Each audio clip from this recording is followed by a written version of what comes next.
in the following program are those of the program's participants and do not necessarily reflect those of station staff, management, and advertisers. All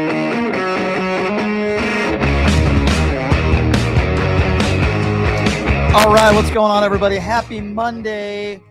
It is Pushing the Limits. Welcome, PTL family. Of course, on the YouTube Super Chat. We're on TikTok. We're on Twitch. The Facebook fan page, which passed 100,000 subs. In fact, I think we're at something like 104,000 subs right now. So we are all over the place, and we appreciate you being a part of the show. Obviously, this has been a very, very difficult weekend for a lot of people. I know people personally who have family that have had to been in shelter in Israel. There are innocent people that are dying on both sides of this equation. We've now lost 4 soldiers, what I consider to be an illegal war by the United States. So we're going to be talking about that, and we have a couple great guests that are lined up for you today. Coming up at the bottom of the hour, Ryan Shedd is going to be joining us, popular left-wing podcaster. He served, but the guy joining us right now also served, and of course, you know him. He comes on our show every week from Midas Touch as the editor-in-chief, and he also served this country honorably. So what better person to have him on to start the shows this week, Ron Filipkowski. Ron, I appreciate you being here. I know you've been pretty busy this weekend. How you doing? Good, yeah. I mean, obviously covering this, all the Iran stuff, you know. It's pretty much, yesterday, I mean, in my column, I typically cover 25, 30 different subjects each day. But yesterday it was only 2, which is kind of almost a first. I think the Renee Good, Alex Preddy stuff was the only other time I maybe covered just like 1 or 2 subjects. But yeah. it's just dwarfed all other news, of course. I'm wondering, Ron, what was your first thing that came to your mind when you had heard that we were in, for lack of a better term, cahoots with Israel, starting this war? I mean, what's the first? Were you surprised at all? No. I mean, that's why I tweeted out that Benjamin Netanyahu is our co-president. He seems to be running our foreign policy these days. Yeah, you're right. I mean, this is his dream come true. He's been trying to get the United States to go to war with Iran for 25 years, and he's finally achieved it. I think he very badly wants regime change and is trying to get Trump into that business. But, Trump gave 6, I think by my count, 6 different phone interviews today to various journalists, and he's all over the map. Hegseth gave his press conference. He's all over the map as far as like what the objectives are. Yeah. And I wanted to ask you about this because over the weekend, we heard from some of Donald Trump's staffers that Iran was planning some sort of strike on U.S. forces or bases in the Middle East unless Israel attacked Iran first. We also, Scott Jennings claimed that he heard that from sources that he has, and he spewed his lies on CNN. And now the Pentagon briefers acknowledged that that is not true, that was basically a lie. Yeah, the whole thing was started by Scott Jennings, who basically just came out. And by the way, you can go back and find old quotes of Scott Jennings beating the war drum back in 2001, hyping the WMDs and all that stuff. So, I mean, this is his track record. So, yeah, he put out this thing, which was very similar to the WMDs, which is like, hey, my sources tell me the reason why they had to strike at right now is because Iran was about to strike U.S. bases. Now, I kept waiting for like some other report. Oh, maybe Scott has some friends inside the Pentagon who leaked to him. No, nothing. As the day went on, nothing. It's like he just made this shit up. He just created his own justification. Either that or like somebody close to Trump like had that idea. Hey, Scott, peddle this story, and he ran with it despite having. Scott's not a reporter. You have to check sources. You have to have multiple sources. He either made it up himself or he got it from somebody else. And everyone, in fact, has said the opposite. Trump said that's not true. Hegseth, Israel said it's not true. And our own Pentagon says it's not true. And this isn't just some dude who's like a social media influencer. He's one of the highest paid, if not the highest paid contributor at CNN. Why? Why do they continue to pay him, Ron? This isn't the first time he lied on CNN. Why do they continue to pay this guy as a contributor when, as you said, he spews BS? He lies every day because I think that that's what they want. I mean, I think that they love it. I think that they believe that, you know, he has become like this viral social media sensation now. This is an area where I disagree with Asen, who, you know, has helped make that happen, you know, by clipping that horrible show, which, by the way, is like the lowest rated show on CNN. Abby Phillips, yeah. Yeah, it's like the lowest rated show on CNN. It's a terrible show, in my opinion. But, you know, Asen has clipped it for a long time because those clips get clicks on social media. People love them on both sides because it's basically people yelling at each other.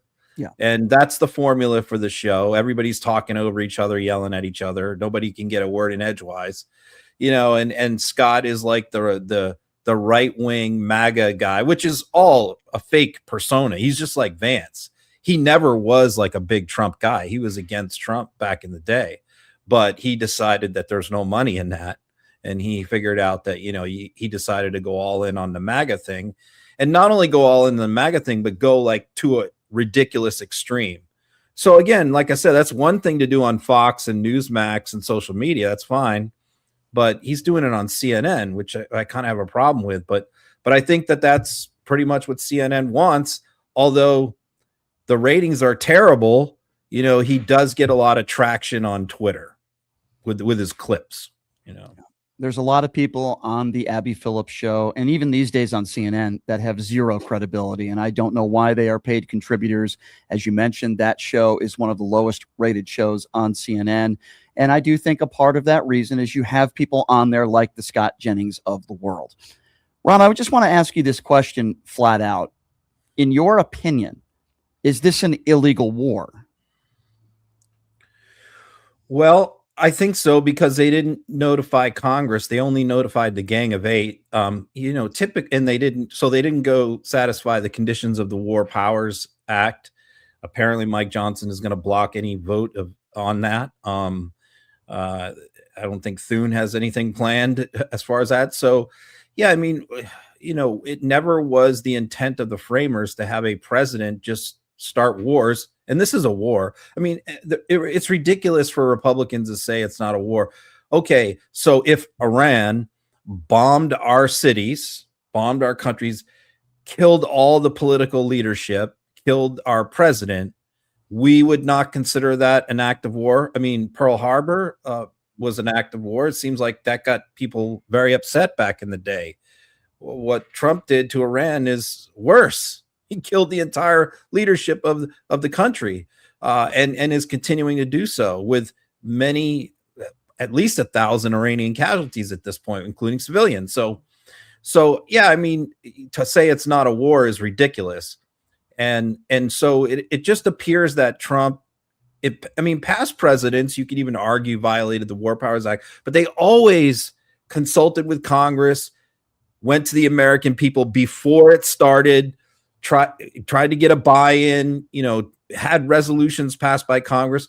Trump has just decided in this term that he does not need to do any of that stuff. He doesn't even need to tell the American people. He's just going to start bombing and just start wars, and anything in the Constitution or the law that says that he's required to do something else, he's just going to ignore it. And Ron, before I get to his ridiculous speech earlier today, let's just talk about the logistics of this and the fact that, as you know, 8 months ago, we were told by the Trump administration that they obliviated Iran's nuclear capabilities. And yet our own CIA said maybe it was set back 1 or 2 months. Haven't we been hearing the same thing, that Iran has nuclear capabilities for the last 30 years? And isn't it true that Benjamin Netanyahu has been trying to persuade every president for decades to go to war with Iran? It almost feels like, even though it was much different circumstances, weapons of mass destruction, Saddam Hussein. And then we found him with a pellet gun in a hole in the ground with a couple security staffers. Is it a good thing that Saddam Hussein is no longer on the planet? Of course. Is it a good thing that the supreme leader is off the planet? Sure. But my argument, and you tell me whether you agree or not, Ron, is that they're going to bring in somebody that's much younger, that's not weak. And you could make the argument long term that maybe, you know, that could help Iran towards, and I hope I'm wrong, with attacking us and attacking Israel. I don't know. I just don't see a lot of positives coming out of this thing. What do you say? It's a much worse scenario than Iraq because Iran is twice as big, has twice as many people than Iraq. It's a huge country. It's far more technologically advanced than Iraq was back then. Its military is larger. I mean, it's basically an authoritarian military state and has been for 30, 40 years now. So, yeah, I mean, wiping out the top leadership could result in something much worse coming in behind it.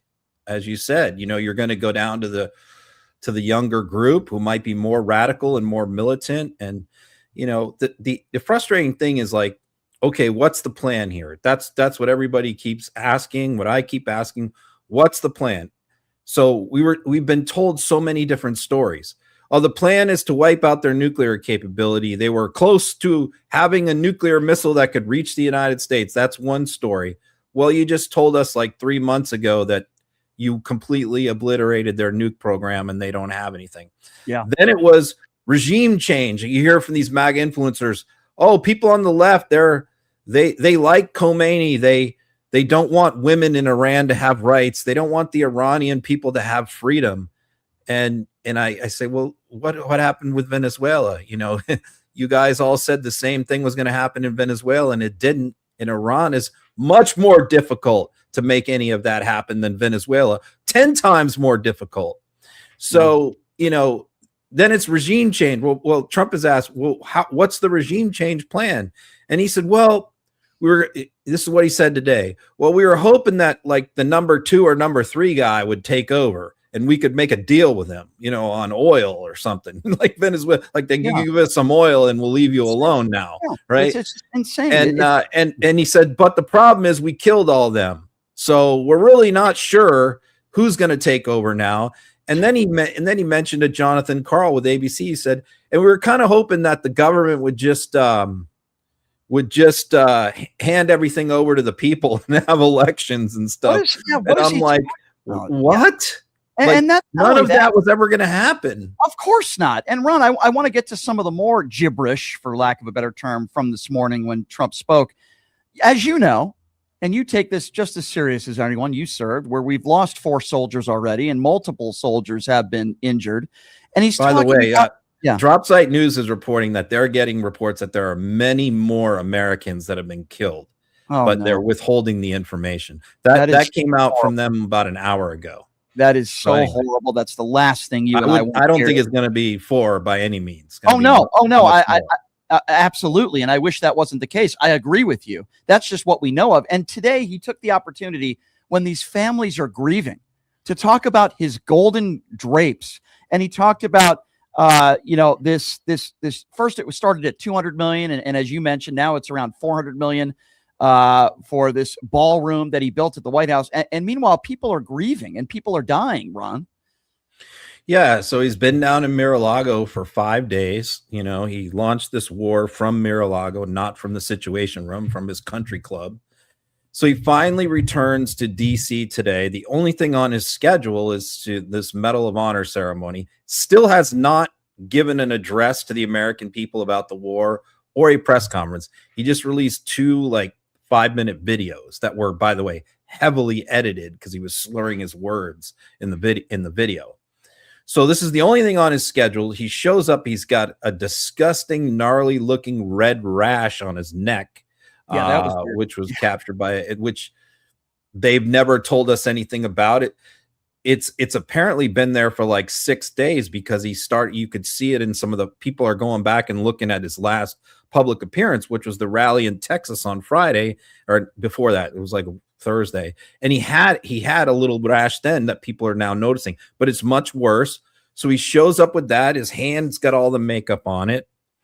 And he kind of really rapidly goes through the medal ceremony. It was supposed to be a Medal of Honor ceremony. All their families there. He goes through that real quick, hardly says anything about the Medal of Honor recipients, and then starts rambling and ranting about his ballroom and his drapes for the next 15 minutes while all these people are sitting there. And by the way, a couple of these Medal of Honor people are like 90 years old, so they're having to sit there and listen to him. He's talking about how it's going to be under budget. He's talking about the drapes and everything else.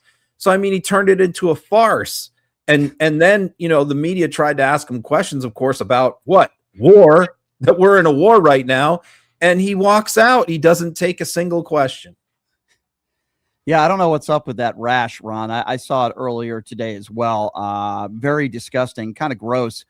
I find it interesting too because Pete Hegseth was asked a question about how long you guys think the war is going to be. I think that's a very fair question. And then he says that's a typical NBC sort of gotcha question. How is that a gotcha question? We want an idea of how long this war is going to last, an idea of how much money it's going to cost, and the totality of how many Americans are going to lose their lives. And then you have Nancy Mace and Markwayne Mullin. These are people that never served like you, who have no problem sending people, to fight this war, but they won't send their own kids. And I wanted to ask you about this because Send Barron was something that was, trending everywhere on social media. What do you make about that? Yeah, well, let me get to the two things first: the Hegseth briefing and then the Barron thing. So the Hegseth briefing. Here's the deal. Remember, the whole Pentagon press corps is gone, wiped out. He kicked them all out. They're all banned. All the Washington Post, New York Times, Reuters, AP, they're all banned from the Pentagon. So who was in the room? Who was in the room was a whole bunch of right-wing influencers and, right-wing media like Daily Caller and all this and Laura Loomer and people like that. And then you just had a smattering. Well, you had some foreign press was there as well. And then you had just very, very few mainstream reporters in the room, just a handful.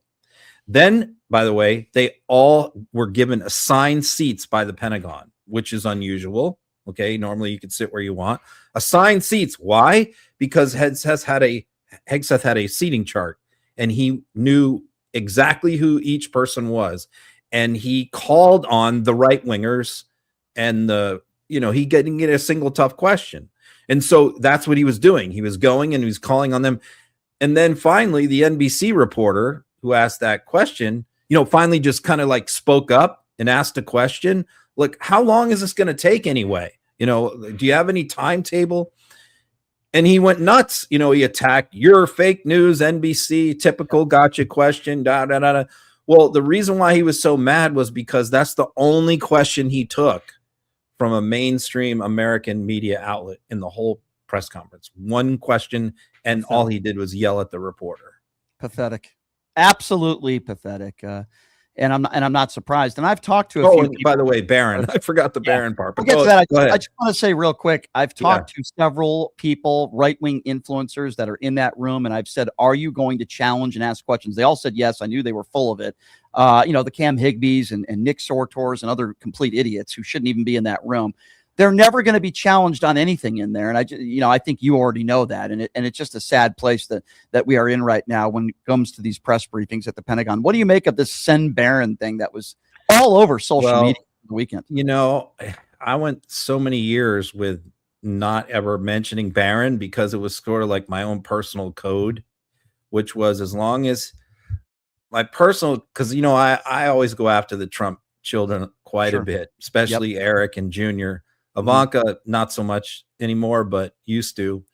So, and Tiffany, just a little bit. But, Barron was always off limits because he was underage and he never really put himself in the arena. He sort of, we saw very little of him. So I left him alone. But that's all changed, over the past year. Of course, he's an adult. He went to college. He dropped out of college. Now or maybe he's taking some remote classes or something. He's in the crypto thing. He's starting to make political comments, and so it's totally fair game. So I thought it was funny when I saw that trending because when, you think about it, the entire Trump family, his grandfather, who was the first one that came to the U.S., his father, him, and his 3 sons, none of them ever served in the military. And so, they're constantly always beating their chests about how pro-military, pro-veteran they are. And, Trump's bombing places and putting people in harm's way. And yet, nobody in his family has ever served in the military or even hinted at serving, even considered it. And so I thought that was funny that everybody was like, Send Barron, because it just illustrates the point of Barron's never going to join the military. None of them would consider joining the military. because the reality is they do, despite what they say, they do believe that they're suckers and losers in a way. If they had, different skills, better skills, they would be in business and be successful, but they're not like us, so they have to be serve in the military kind of thing. The term that I would use would be cowards. And if Barron had to get out there and serve, this war would be over tomorrow. That's at least from the United States standpoint, right? I'm sure Israel would still be at war, but there would be no boots on the ground. Ron, before I let you go, I would assume that you're going to be writing up stuff in regards to what we've been talking about. Obviously, the press conference earlier today, Pentagon and Donald Trump. I would imagine those are the topics that you're going to be talking about on your Substack today. Yeah. Also, a little bit about Kash Patel and his girlfriend.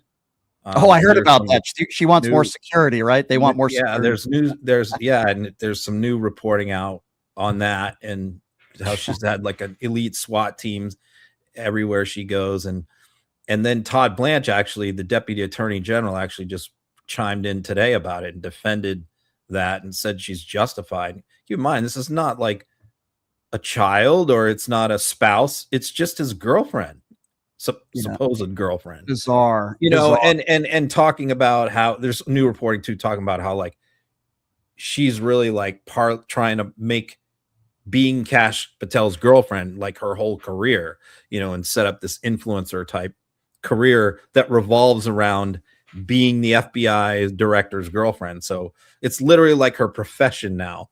And we as taxpayers have a security detail. Also writing a lot of the other topic is the OpenAI situation with Anthropic and what's going down there, which is a very, very dangerous situation.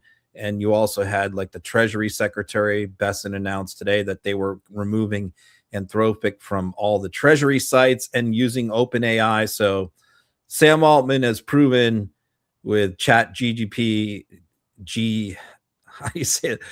CGP. I always mess that up. Sam Altman's AI, he's proven himself to be a piece of crap. They've lost tens of thousands of subscribers. Several staffers quit. And I just think that any Democrat, when they take office, has got to reverse all this stuff.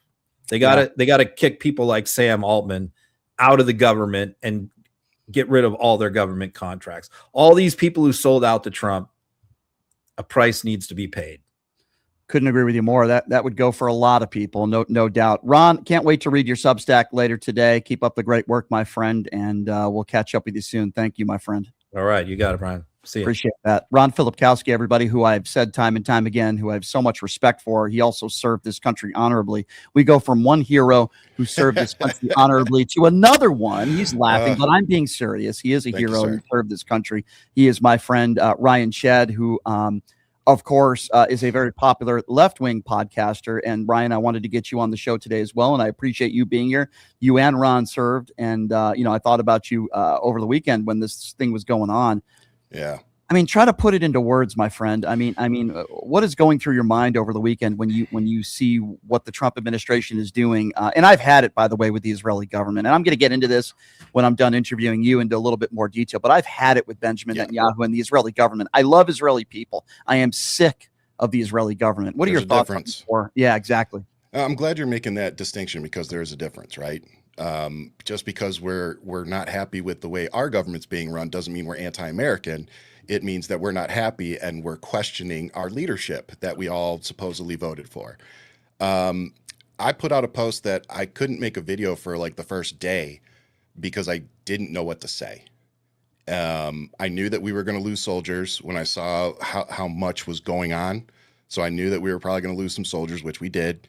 And, God rest their souls and thank you for their service, even though I feel like they shouldn't have been in that situation to begin with. Agree. And then watching mainstream media like CNN ask leadership in Iran, why are you bombing American bases? Like, this man just looked at what do you expect us to do? Like, you're bombing us. Like, you just expect us not to retaliate? Like, whether we dropped the bombs or not, which I'm pretty sure we did, even if all Trump did was co-sign that, right? You still said, yeah, go in and get them. We'll give you resources. So yeah, they're going to retaliate against us too. Why are we surprised That that they should be started that's hitting all. every base in the region, every airport in the region, and now they're hitting oil fields? Yeah, Like, and Ryan, I don't understand, and I agree with what you said. I don't blame them for retaliating. Listen, I am not here to defend the Iran government, as I know you're not as No. well. This is a group, a terrorist group, or at least at a minimum, they harbor terrorists. We know that, but yes, but that doesn't mean we should go in there and start a war. If No. Israel wants to do it, this is my take on this whole thing. This is an Israel issue. If the Israeli government wants to go to war with Iran, that is up to them. It is Yes. not up to us. And we shouldn't. Okay, Iran didn't invade Israel. If Iran decided to do what Vladimir Putin did to Ukraine, then you're That would be damn different. right. We should exactly. You're damn right. We should get involved. But they didn't do that. I'm not saying they're not a threat to Israel or the world, but in the last 30 years, we've heard the same thing over and over again, that they have weapons of mass destruction. We've been hearing it for years. And then Benjamin Netanyahu tried to convince almost every president in my lifetime, or at least Israel has, to go to war with Iran. This is no different. I thought we obliviated them, Ryan, 8 months ago. What happened to Right? that? I thought we shut their whole program down for like the next 2 or 3 years. Like Right. it never been done before. Yeah. Look, I asked, I just really hope people understand how detrimental this is, the precedents that are being set, that when you have conflicts going on in several countries at once, I would argue, and they're all connected in some way, shape, or form, I would argue we are already looking a worldwide conflict in the face. You can call it a world war, you can call it a worldwide conflict, you can call it whatever you want, to label it or brand it. But the reality is we have so many things going on right now. And the same folks that think Iran was somehow a threat to the United States and our national security, they play dumb and seem to don't understand how Russia is actually a threat to us and why we have been backing Ukraine all this time. Because we need to, because Russia has been trying to get in here since what, the 80s, the 70s? Like they've been doing this forever. And let's also not forget, sorry to be on my soapbox, let's also not forget that there was a whole freaking report done that said, yeah, Russia did meddle in the 2016 election, and it wasn't to help Hillary Clinton. It was to help Trump. And now you see what's happening. He's helping Russia at this very moment because who's talking about Ukraine right now? Yeah. I mean, You're I right saw that about they're that. moving their peace talks now to somewhere else possibly, but besides that, are we really worried about what Putin's doing right now?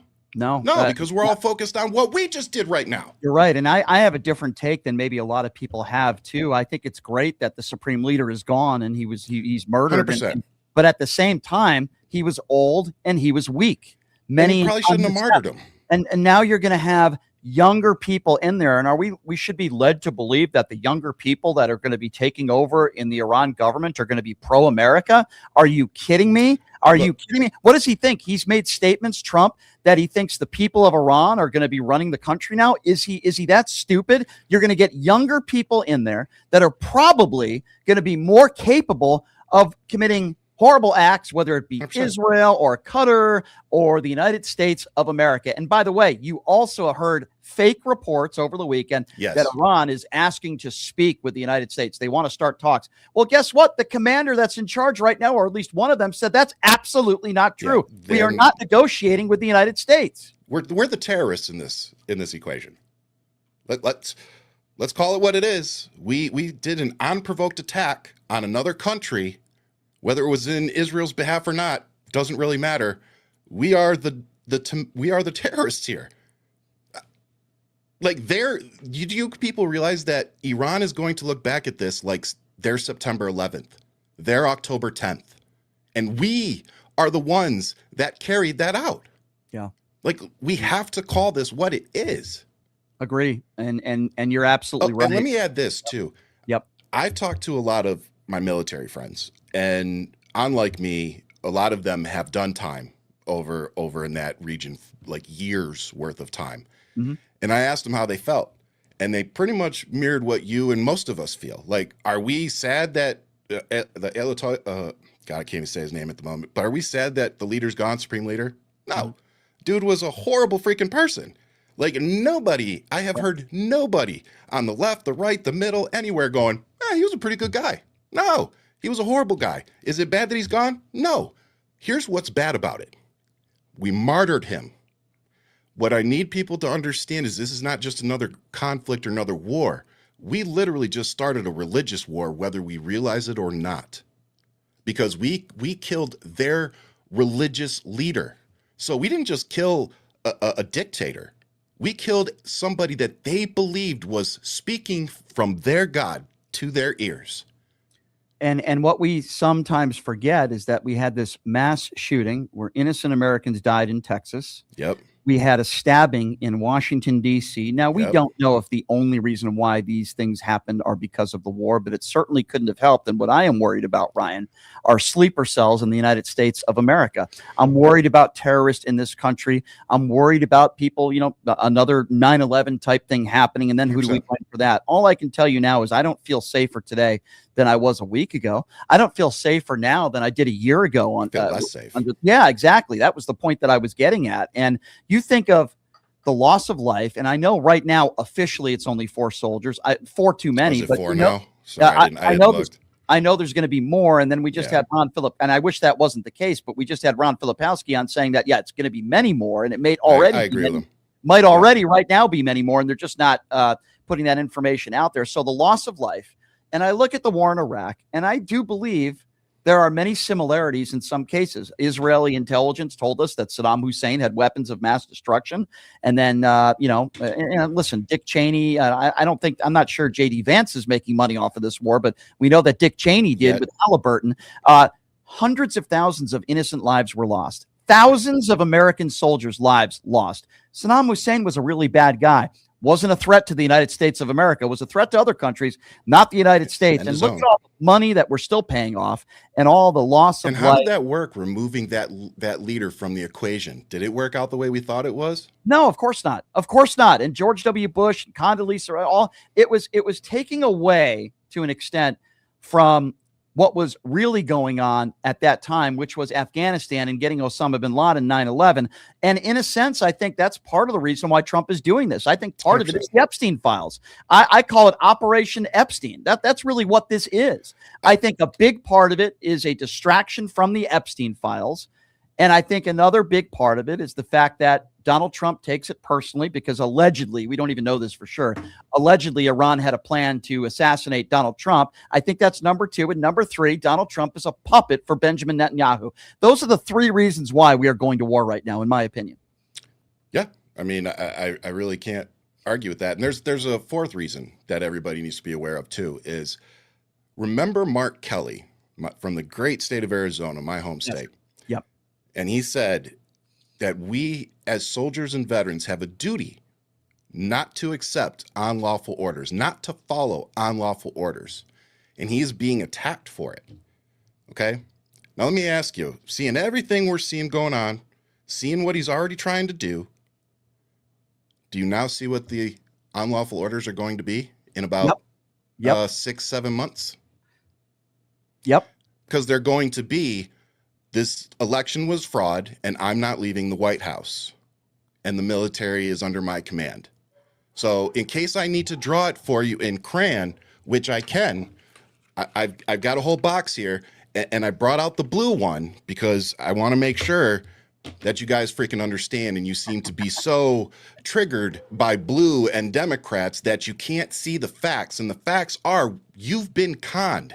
Anybody that voted for this dude, 77 plus million of you, were conned. Yep. I need you to now come out of whatever fog you're in and realize that this dude who's 80 years old and doesn't care about 5, 10, 15, 20 years down the line because he is literally a narcissist, he doesn't care about you. He doesn't care about us. He doesn't care about the soldiers that were killed yesterday or the day before with his actions. He doesn't care. He was out partying and playing golf hours later. That's not somebody retrospectively looking at themselves about the decision they made that cost somebody lives. So when you go out, make sure you vote, and make sure after you vote, oh, sorry, let me go back one. Check your registration, because apparently some states are just whatever. And Donald Trump wants to make it so we have to register in person again, and everybody's going to get voted up, kicked off their voting rolls. Make sure you check that. And after you vote in the midterms, make sure you check that your ballot was actually received and that your vote was counted, because they are going to try to steal this election. Yep. So this is what we have to do. We have to come together. I don't care if you voted for him 2 times, 3 times. I need you to realize that we need to be done with him, and not just him, but the entire agenda. Could not agree with you more. And I said on social media yesterday, Ryan, I believe many MAGA, not all, but many MAGA Republicans out there were more upset that a church service was interrupted in Minneapolis. By the way, nobody physically injured or physically hurt. Dude. They were 100%. more upset about a random church service in Minneapolis being interrupted than our brave men and women in uniform dying for a war that we should have never been involved in. These people are so sick, and they could all go to hell. Ryan, I love you, pal. I appreciate you coming on as always. Thank you for your service. Sorry I didn't let you talk much. No, I got another hour and a half, Ryan. Trust me. You're good. There's probably plenty of people out there that say that's a good thing. So, Yeah, oh my Ryan, gosh. I love you, pal. Thanks so Love you much too, for coming brother. on, man. And let's hang in there, man. One day at a time. Let's One keep day at a it time. going. Happy to be in this fight with you. Yes, you too, Ryan. You take care. That's You too, Ryan. brother. Thank you. That's Ryan Shedd, everybody. Have a ton of respect for him. He's a good friend and he's a good man. And please follow him on social media and his multiple podcasts that he does. He does a wonderful job. All right. Before I take a quick break, and I'm going to give you my intro on why I think this war is so bad, and then we're going to play some audio for you and we'll take phone calls. I am doing a couple shows this week, so if you don't get enough of Brian Shapiro, I will be doing Piers Morgan again this week, and I'm also scheduled to be doing the Roland Martin show again this week. So 2 really big shows that, and 2 people that I do have respect for. Obviously, I don't always agree with Piers Morgan, but I do have a lot of respect for him, and I love Roland Martin. I just think he's great. I grew up with Roland Martin. I think he's awesome. So to be a regular guest on the Roland Martin show is certainly an honor for me. So I really appreciate that as well. So that'll be later on in the week. And some very special guests that are going to be joining us later on in the week as well. All right, here's what we're going to do, ladies and gentlemen. You're not going to want to miss this monologue, which I wasn't able to do because we had 2 guests. My thoughts on this war coming up next. We're going to hear from MAGA Republicans, what they've had to say. And of course, Pete Hegseth and Donald Trump just completely embarrassing themselves this morning. We have all the audio for you to prove it. Take a quick break. Back in 90 seconds. It's Pushing the Limits right here on KSHP. Hey, everybody, are you struggling to find a pizza place that reminds you of Brooklyn? That true blue New York style pie? Well, we're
All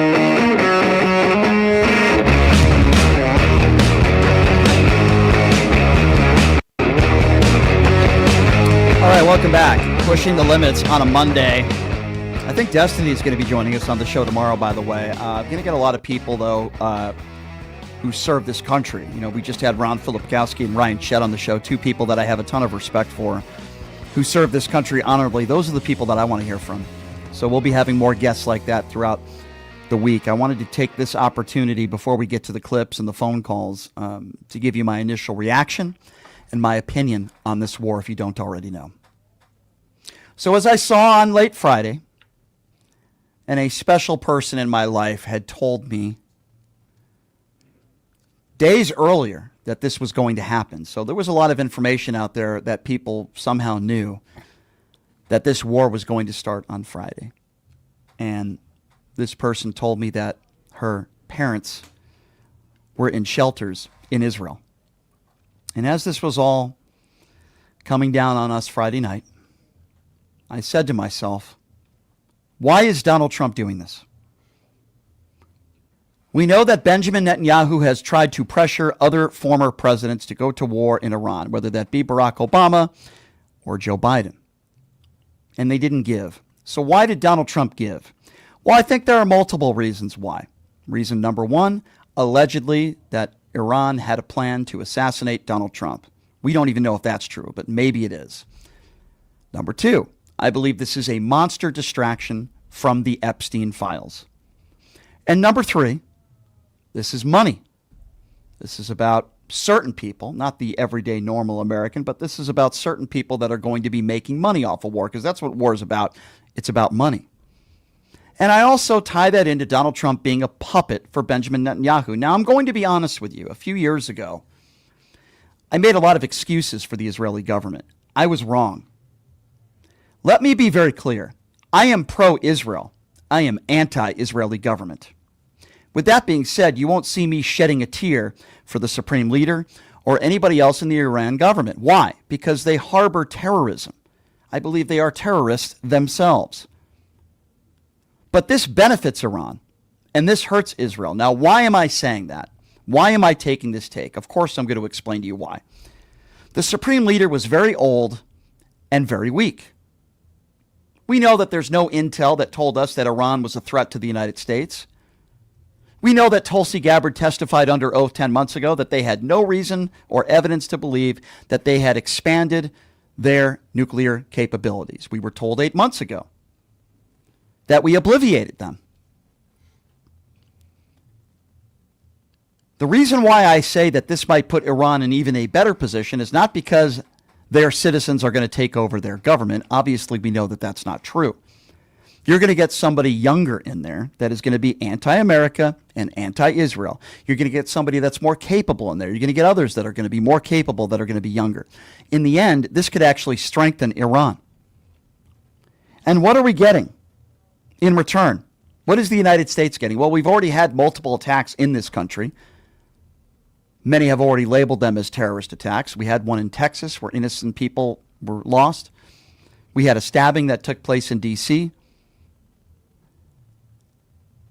And our own government is lying to us. I know that might not shock many of you. Multiple different ways. First, we were told by the Trump administration that somehow Iran had a scheme to take out our military bases and attack us first. Then the Pentagon said yesterday and today that that's not true. That was a lie. Then Donald Trump told us this war could be 3 to 4 days. Now we're told it could be 4 to 5 weeks. And then that'll turn into 4 to 5 months and maybe even years. They lied to us. They lied just like they lied when we were told that Saddam Hussein had weapons of mass destruction. How did that turn out? Hundreds of thousands of innocent people died. Thousands of our own soldiers we lost, brave men and women in uniform. And sadly, the numbers are going to keep rising of American soldiers that are going to lose their lives as well. I am very, very worried. I am very, very worried. I am very, very concerned at what this is going to do for our own national security, for Israel, to the entire Middle East. Again, I'm not shedding any tears for the Ayatollah, the supreme leader, or anybody that was underneath him. I'm not. They're terrible people, and they were a threat to the world. But certainly more of a threat to Israel than the United States of America. In my personal opinion, this is a war that should only be fought by Israel. We should have never gotten involved. But we also know that Donald Trump is a puppet. Vladimir Putin treats him like the puppet that he is. And I believe Donald Trump is so petty that he could decide to go to war because he heard a report that apparently Iran was trying to assassinate him. And for that reason and that reason alone, he could have done this. I think there are other reasons involved too. This is very dangerous. The loss of life is going to be incredibly sad. We've already lost soldiers, I would imagine, and I wish I was wrong, but inevitably we're going to lose more. Donald Trump has already said that. right-wing Republican MAGA mushroom gobblers are defending it. And Keith Self is one of them, because he went on national television earlier today and he's saying and asking for more money. He's saying that taxpayers need to put up the fork, more money for an ill-advised war. Listen to this. All of the members of Congress that are bellyaching need to stop it. We've got young Americans in harm's way today. If you've got a complaint, let's deal with it afterwards. But right now, if Congress wants to do something, let's get the defense industrial base moving faster to produce our guided missiles and all the weapon systems that we need. Move faster so that we can have the supplies we need for this in any future conflict and deterrence against China for sure. What is your stance on the War Powers Act that's set to be voted on? I know Congress returning today, but voting on the War Powers Act, what is your stance there? Look, every president since the War Powers Act was passed has said it's unconstitutional. Every president. If Congress wants to do something, let's get behind the president and have that discussion later. But right now, let's support our troops in harm's way. Oh, really? You're supporting your troops by putting them in an ill-advised war just like you did in Iraq, and idiots like Keith Self asking the American taxpayer to fork up more money? I wonder if Keith's family is going out there to Iran. I wonder if Keith is willing to go out there and serve. And then there's Nancy Mace, another right-wing buffoon. Again, Nancy Mace is defending what has taken place, even though Trump just said we completely obliterated them 8 months ago. And Netanyahu has been telling us for 25 years to do this. But here's Nancy Mace's excuse for going to war with Iran.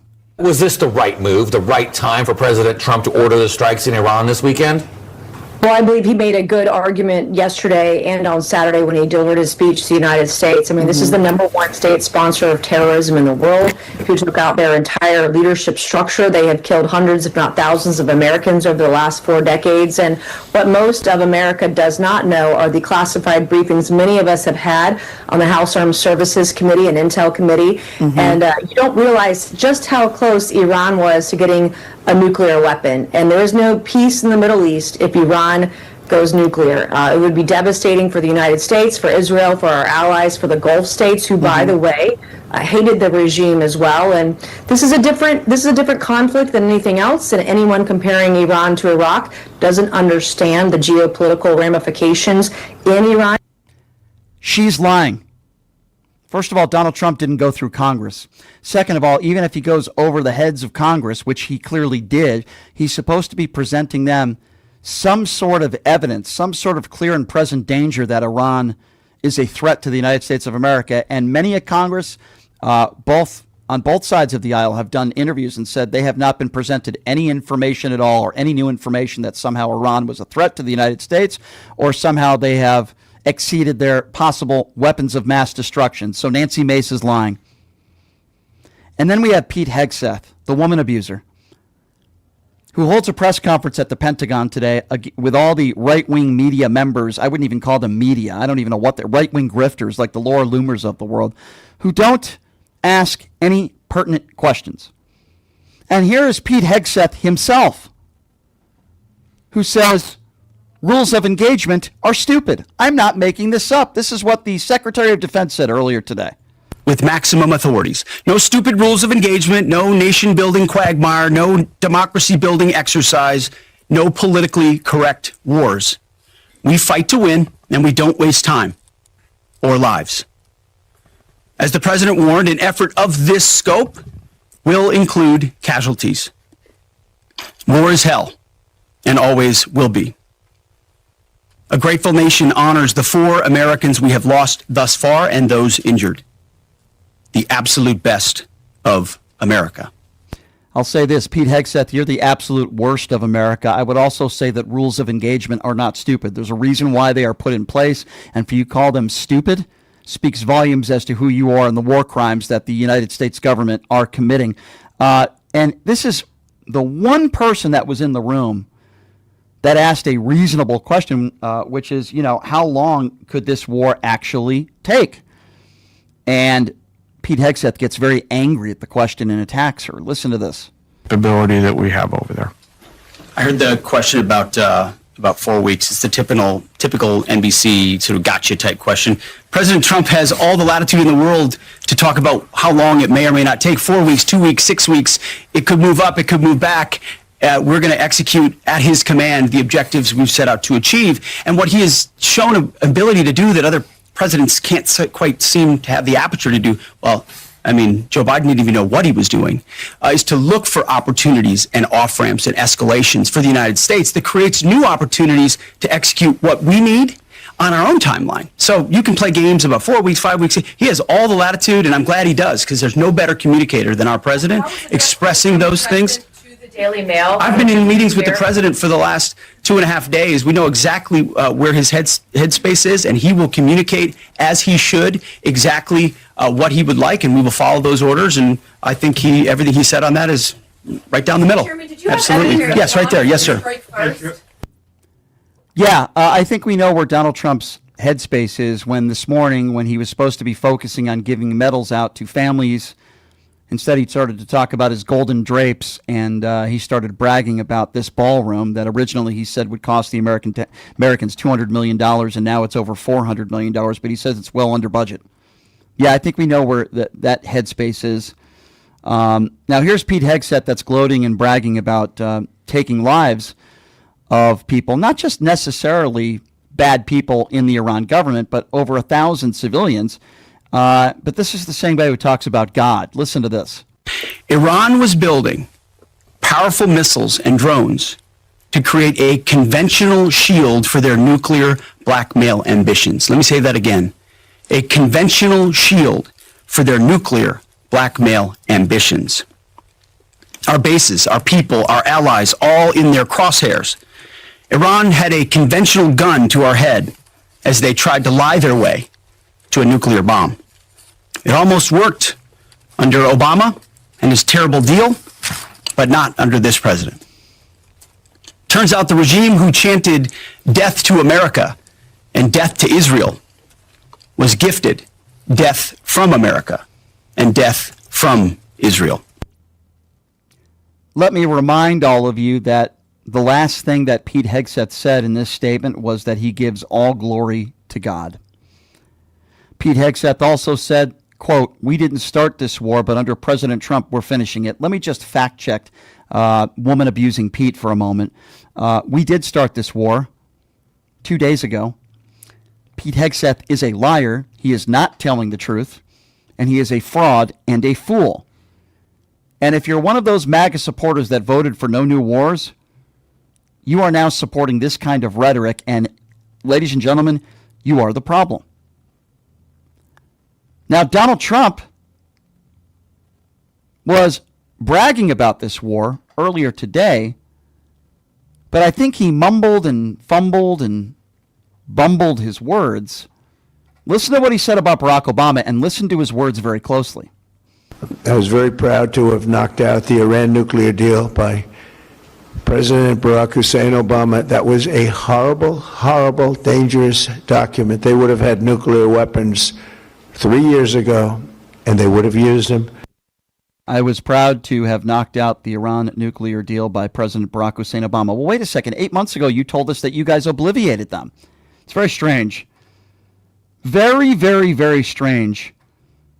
Here's another example of Donald Trump lying to the American people, saying that he thought that we had some sort of deal, but then they backed down. Listen to this.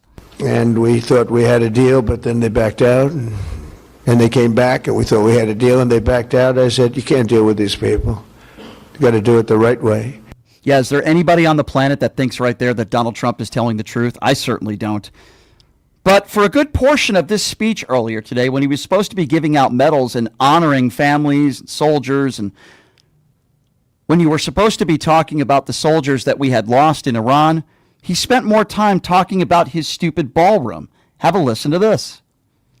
A lot of great service members here with us, too, in this beautiful building. Isn't it beautiful?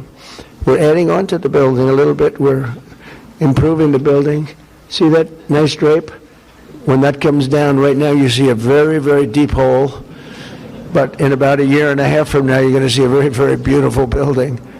And there's your entrance to it right there. In fact, it looks so nice, I think I'll save money on the doors, because it can't get more beautiful than that. I picked those drapes in my first term. I always like gold, but I think we can save a lot of money. I just saved curtains. But, and it'll be spectacular. It'll be the most beautiful ballroom. I believe it's, because I built many a ballroom. I believe it's going to be the most beautiful ballroom anywhere in the world. And when you hear all that hammering out there, you know why the First Lady is not thrilled exactly. She said, will the pile drivers ever stop? You know, they go from 6 in the morning till 11:30 in the evening. Can you imagine? Here? You know what? To me, that's a beautiful sound. She doesn't like it. I love it. You know what? To me, other than here, because we're donating it, not a penny to the taxpayer. It'll be under budget, ahead of schedule. It'll be 400 million or less. Most people say 400 million or more. No, it'll be less. But when I hear that sound, that beautiful sound behind me, it means money, so I like it. But my wife isn't thrilled. She said, this is getting crazy. I said, don't worry about it. We'll be all finished up in a few months. He talked longer about his curtains and his ballrooms than 4 soldiers, at a minimum, that we know of, that have lost their lives fighting this war. And we are spending billions of dollars to fight this foreign war. And he's talking about curtains, saving money on curtains. Trump also refused to take any questions from the press. Instead, talked about his new ballroom, how he's saving money on these curtains. We are the laughingstock of the world, ladies and gentlemen. And if anybody doesn't believe that, just take a look around you. And here's the point that got my blood boiling. Whenever Donald Trump tries to talk about patriotism and bravery, I want you all to keep in mind that the guy that is trying to lecture us on bravery is the guy that literally dodged the military multiple times with his lies about bone spurs, and Uday and Kusei, also known as Don Jr. and Eric Jr., who of course didn't serve as well. But Donald Trump in this speech wanted to lecture us on what bravery is. I wonder why they don't send Barron, but we'll get to that in a moment. Here's Donald Trump trying to lecture the American people about bravery, the draft-dodging coward himself. You know, bravery's amazing. You never really know who's brave, who's not, until they're really tested. We think some people are brave, Pete, and they're not. We think others aren't, and they are. You never know. But he was tested. That's called the ultimate test, right? The last person in the world that should be lecturing us on bravery is Donald J. Trump, who's only fought for himself. He doesn't know what's to fight for anybody else, let alone the country. But he wants to lecture us on what bravery is because of his bone spurs. And Don Jr. and Eric Jr., yes, I do think they should send Barron to Iran, and then the war would be over tomorrow, at least from our standpoint. I guarantee you, from the United States standpoint, if Donald Trump had to send Barron out there to fight for us, from the United States standpoint, all troops would be withdrawn. Or they would make an excuse that Barron suffers from what his daddy suffered from, bone spurs.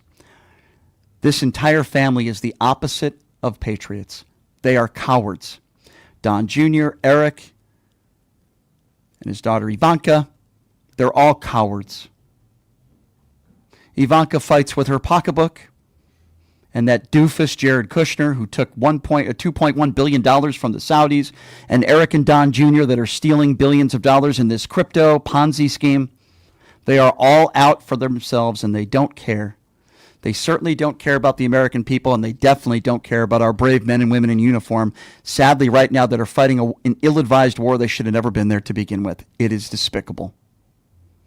With that said, I do want to take your phone calls at 702-221-7283. And again, that number, if you do want to be a part of the conversation, is 702-221-SAVE. Tell me why you think this is a good idea, this war.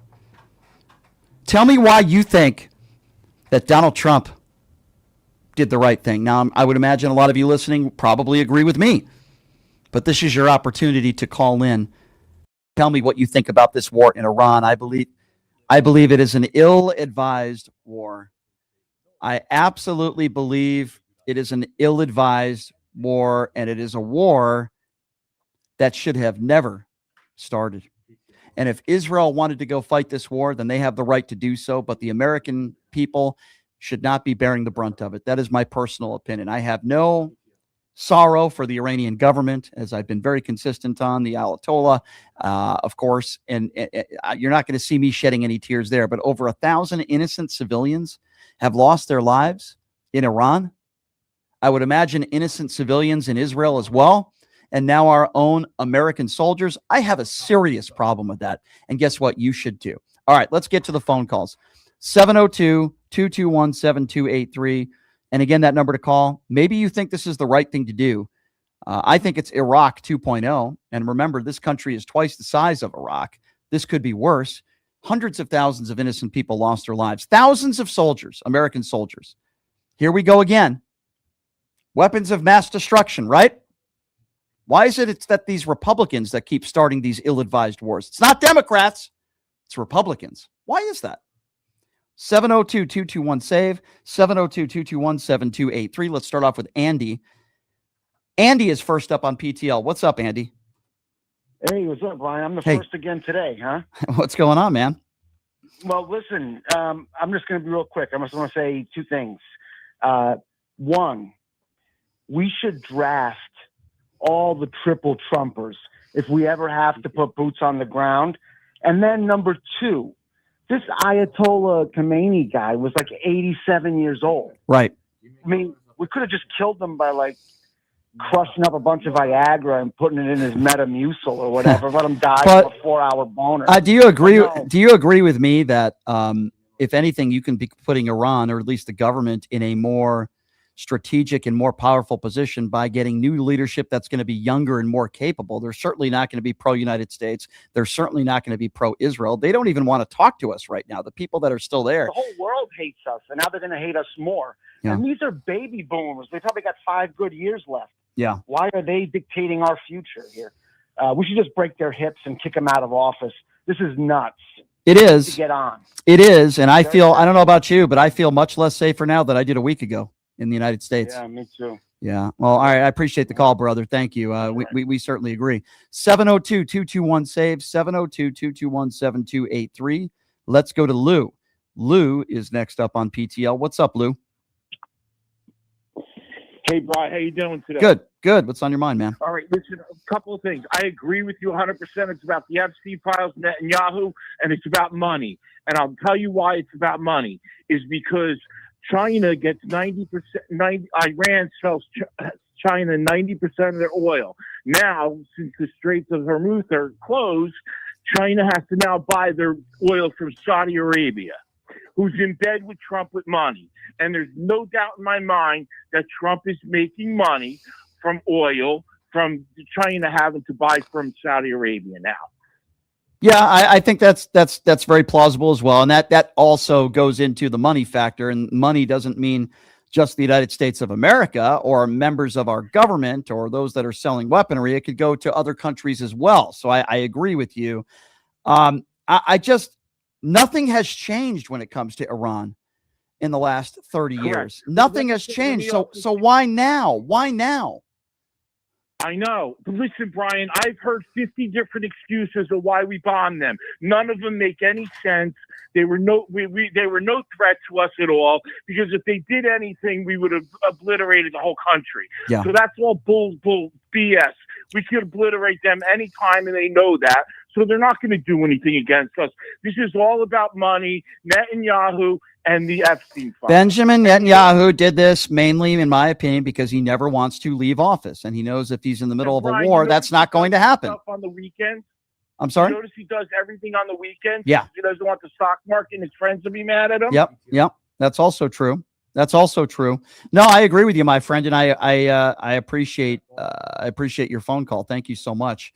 I think a big part of this is money. Of course, the Iraq war, when we were lied to and we were told that Saddam Hussein had weapons of mass destruction, and that ended up being a lie. At least George W. Bush went through the appropriate channels. I don't agree with the war. Donald Trump doesn't even care what Congress has to say. I guarantee you that most in office right now would not vote yes for this war, because they haven't presented a clear and present danger that Iran has to the United States of America. 702-221-7283. Ramona is next. Hi, Ramona. Hi. Do me a favor and lower your radio for me, Ramona, if you can. Thank you. Okay. Thank Is that you. better? Yep. Go right ahead.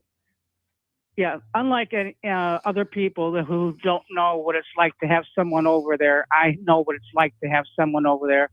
As you might know, my son served in Iraq. Mhm. And it was all about money. It was all about oil. And in this case, the same thing. It's all about money, and it's all about distracting from the Epstein files. Sure. That's it. And, unfortunately, as being the parent of someone who served, you know that there are a lot of families out there right now that are in anguish, that they are. And I'm not just talking about the brave soldiers that we have already lost. Think about if you're sending your kid over there now. I mean, what you know what this feels like. It's horrible. War should always be a last resort. It should always be a last resort. Is there anybody that can tell me that Trump took this opportunity as a last resort? Is there anybody that can tell me that? Of course not. Well, no. I mean, I'm so emotional right now because no one knows. I'm sorry. Yeah. What it's like to hear the phone ring or hear a knock at the door when you have someone there. It's terrifying. Yeah. And my son, he still lives with those wounds, physical and mental. It's just heartbreaking for me. Yeah. I understand. I'm sorry. I don't mean to get emotional. No, you have nothing to apologize about. My heart goes out to you and your family, and it breaks my heart because we know that there's going to be a lot of other families that are going to have to go through what you're going through. And I don't know what advice would you give to them? What would you say to them? And now, by the way, the number now is 6. 6 soldiers have lost their lives. It's now gone from 4 to 6. And I would imagine that number, sadly, is going to continue to rise. What advice would you give to those families? Well, what advice would I give to the families that have people there? Yeah. Just try to think positive. Yeah. And just pray if you're a praying person, because my son's daughter was 10 years old when he finally got out, and I told her that because she said, "Grandma, how do you deal with it?" And I said, "I just try to think positive. Just try to think positive. That's all you can do." And we're now learning that 18 soldiers are seriously injured. 6 have lost their Well, lives. you know, there's more than that. There's way Of more course. than that. And- There has to and, be. There has to be. And now we're only a few days into this thing. So Donald Trump, make no mistake about it, has blood on his hands, just like George W. Bush does with what took place with Iraq. And I think this is only going to get worse. First, we were told 2 to 3 days. Now the president is saying 4 to 5 weeks. I think this is going to be months and months. I hope not years. I feel like it's Iraq 2.0 all over again. We were lied to. Yes, We continue to lie. I don't know why. We have to continue to back everything that Benjamin Netanyahu wants us to do. I am getting sick and tired of the Israeli government. While I support the Israeli people, who are wonderful people, I do not support Benjamin Netanyahu and his regime. He is a war criminal, and you can put Donald Trump on that list as well. He is a war criminal as well. And it would be one thing if Iran had invaded Israel unprovoked, then we have to get involved, and I would support that war. But that is not what took place here. And it sickens me. And It's not. It sickens me. And your son went over to Iraq, right? And we were told weapons of mass destruction. Saddam Hussein was not a threat to the United States of America. Yeah, he was a bad guy, just like the Ayatollah was a bad guy. Yeah, Saddam was a bad guy. The world's better off without him. But he was not a threat to the United States, and losing thousands of American soldiers so that Halliburton could make billions of dollars. That war cost us trillions of dollars. We're still paying off that war. And now we're in another war, billions and billions of dollars. And Donald Trump is bragging today about his curtains, how he saved us money with the curtains he has in the ballroom. This man is so sick, and he has blood on his hands. And our troops, I mean, I'm sorry, our veterans aren't getting the help that they need. All the cuts to the veterans benefits. I mean, and they're starting this up again. This is insane. It is. Listen, my dear, my thoughts go out to you and your family, and any family that has either lost a loved one or has someone who has served, who is injured. You're a hero. Your son is a hero. We're thinking about you, just like we're thinking about all the brave men and women in uniform that are putting their lives on the line while our buffoon orange orangutan in chief is bragging about his ballroom and his curtains. 702-221-7283. Let's go to Casey. Casey's next on PTL. Hello, Casey. Hey, Brian. Always good to talk to you. I think me and you pretty much in consensus, except one time in the early days where when I called, Trump a Nazi and you got upset with me, but for the most part, me and you've been pretty much 98% on board. So my question to you, my friend, and I do consider you a friend, right? Netanyahu was already convicted of war criminal globally, correct? Yes, correct. So does that make Trump an accessory, or even if yes. Yes. Yes. Yes. So we are buying, we're helping a war criminal yes. from another country as well. So it's being a double war criminal that Trump is, because he provoked a war on himself. So 150% yes. And my question is, when they keep saying that these were really bad people in the government, which they were, and they keep talking about, their threat to Israel and the United States, then why not do the same to Vladimir Putin in Russia? Why not do the same to Kim Jong-un in North Korea? Notice how they don't talk about that, and they stop talking about the war in Ukraine. Because Venezuela, Cuba, and Iran are the low-hanging fruit. Yeah. And I got to be honest with you, Brian, and I know you're going to get mad at me, but the Democrats put us in this position. We are defenseless. We are absolutely defenseless. We wrecked our boat without life preservers about 50 miles offshore, and we're stuck without life preservers. What are we? I mean, I understand. I still want the Epstein files on the forefront. We should be able to chew gum and walk at the same time. But the Democratic Party is still sitting there bumbling and dumbling, and they should be screaming from the rooftops. Even I understand Fetterman is not on their team anymore, but every Democrat should be, especially Raskin, who is a constitutional scholar. There's got to be a way to bypass the Supreme Court or anything and stop him. I mean, there's got to be something in the Constitution. Well, the midterms are our best chance to take over the House and the Senate and then impeach this bastard. But other than that, I'm not sure. In the election, he's going to declare martial law. He could. I'm not saying he could. I'm not saying that's off the table, my friend. I appreciate that. I'm not saying that's off the table. I'm not saying you're wrong. I don't have a problem with you using Nazi or other words. And I'm not saying you're wrong on that. 702-221-7283. Let's go to Jason. Jason is next. Hello, Jason. You ready? Allow me to pontificate for a little bit. I do agree with you with the Netanyahu thing. They've been wanting to go to war forever. That's number one. Number two, I said we put the entire, other than Donald Trump, the entire Klan at the front line. Don Jr., Eric Trump, Ivanka, Barron, and all the other grandkids. They want to do child labor laws, so they serve through all the grandkids and pull them up front. I guarantee you, when they're in the front line, that war is stopping one day. Yep. Just like that. I said that. Yeah, I agree with that. And then last but not least, I'm tired of course, the Epstein file. Now, because the Americans only have a 20-second attention span, we will never hear nothing about the Epstein file forever from now on, because they'll just bring up the Democrats don't like that the Ayatollah's gone. So look at them all crowning faces. But more than anything, this is the most important part. I want every Republican to stop saying Donald Trump is a fighter. He's never had a fight in his life. He's never even been to war. He's a president draft dodging pedo protector, and I'm tired of people acting like Donald Trump is some great fighter. Well, obviously, Jason, I agree. Obviously, I agree with that. He's also a multiple time, as you know, Jason, draft dodging coward. So I completely agree with you. Let's go to Courtney. Courtney is next on PTL. What's up, Courtney? Yeah, how are you doing? Hey. This is a mess, and this was exactly what we were warning people was going to happen if you put a malignant narcissist and a fucking moron. Whoa, watch the language. into Watch the the language. White House. We can't swear. Watch the language, please. We're on the radio. Okay, into the White House. I mean, this man has no sense. Now, this morning, they announced that they're going to try to go into Cuba next.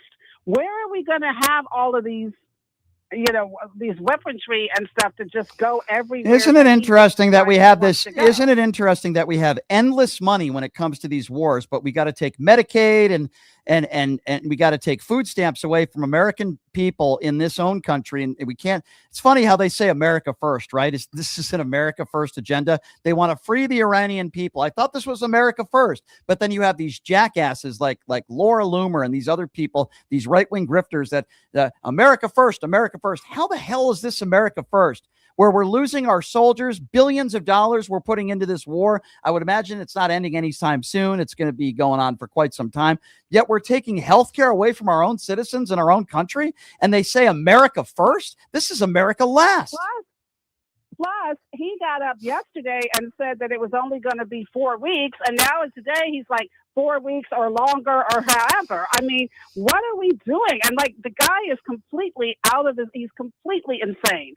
During the actual press conference, the first time he's talking to the country about an illegal war that he's killing our people and the Israelis made him do, he started talking about the curtains for his ballroom. Yeah, because he's mentally ill. He's disturbed. He's mentally ill. Crazy. Yeah, he's mentally disturbed. And while he should have been talking about and giving out the soldiers' names who lost their lives and all the soldiers that were injured, he spent more time talking about his curtains, his golden curtains in his ballroom. This man is mentally deranged, and boy, I hope he gets him. I don't know what Democrats can do at this point, but we're suffering through this for another 2.5 years, and it's going to be a long 2.5 years, ladies and gentlemen. Let me tell you.